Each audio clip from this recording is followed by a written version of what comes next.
common language of Chinese people, Mandarin. That's right, just like how Chinese food in America is a weird bastardized version of Cantonese food from 200 years ago, Hong Kong is an English bastardization of the city's real name. But it really doesn't matter what we foreigners call Xiangdang in English, because, and this is important here, Hong Kong is not part of the United States. It's not part of the United Kingdom, and this may be surprising to you, but it's also not part of Australia. It's part of China, and it always has been, except of course for when Western colonial powers, specifically Britain, came to China to sell drugs to the local population and enforce a vast, highly illegal drug empire with warships and soldiers. They stole the entire Hong Kong area from China. At its peak, Britain was selling enough illegal narcotics every year in China to kill every single man, woman, and child on Earth twice over. When people talk about Western riches gained through slavery, I wonder why no one gives a damn about the Chinese. Well, I do. I give a damn. Eventually, Hong Kong came back to the motherland. And other than that period, no one has ever had valid claim to Hong Kong. In fact, that probably wasn't valid either. Because the British oppressed rebellions, had their way with the locals, and enacted a white supremacist apartheid, eventually people in Hong Kong gained a new identity, somewhere between Chinese and British.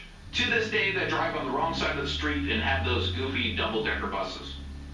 But on the other hand, the people I've met in Hong Kong are generally super cool, and of course, it's a great international hub. Nothing I say in this video is meant to disparage Hong Kongers. On the contrary, to me, they're exactly as awesome as other Chinese people.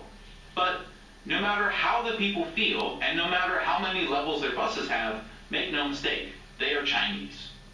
When the British cartel finally returned Hong Kong to the mainland's control, it was granted a high level of autonomy. But the government didn't develop extensive extradition laws. No one seemed to notice this fact until a Hong Kong guy killed his pregnant woman in Taiwan and then just went back home to Hong Kong safe and sound. He even told the Hong Kong authorities he was guilty.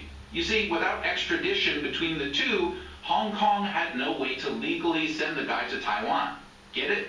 There needs to be a way to deal with this loophole. So anyway, now there's a bill being pushed through to allow extradition from Hong Kong. The bill is applicable to Hong Kong and any place outside Hong Kong. Any place outside Hong Kong is immediately interpreted as mainland China in some people's minds. Foreign powers suddenly started butting in with their opinions and what they think China should do with its city because, you know, colonialism.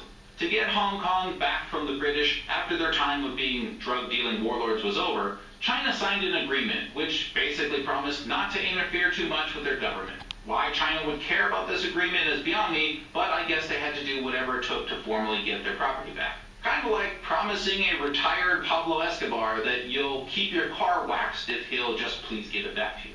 So now the bill's going through, and there's a lot of protesters around. It's pretty hard to get a real gauge on the percent of people who support something, but we can estimate with polling. A petition in Hong Kong got 700,000 signatures for the bill to pass, which is pretty significant. You see, allowing people to murder pregnant women in Taiwan and not get punished for it in Hong Kong isn't a very popular idea in every circle for some reason. But the protests were pretty big too. Some say up to 1 million people. Damn. So the protesters are complaining that the bill will allow mainland China to extradite critics of China. But let's take a look at what happens when the bill is examined by someone who actually understands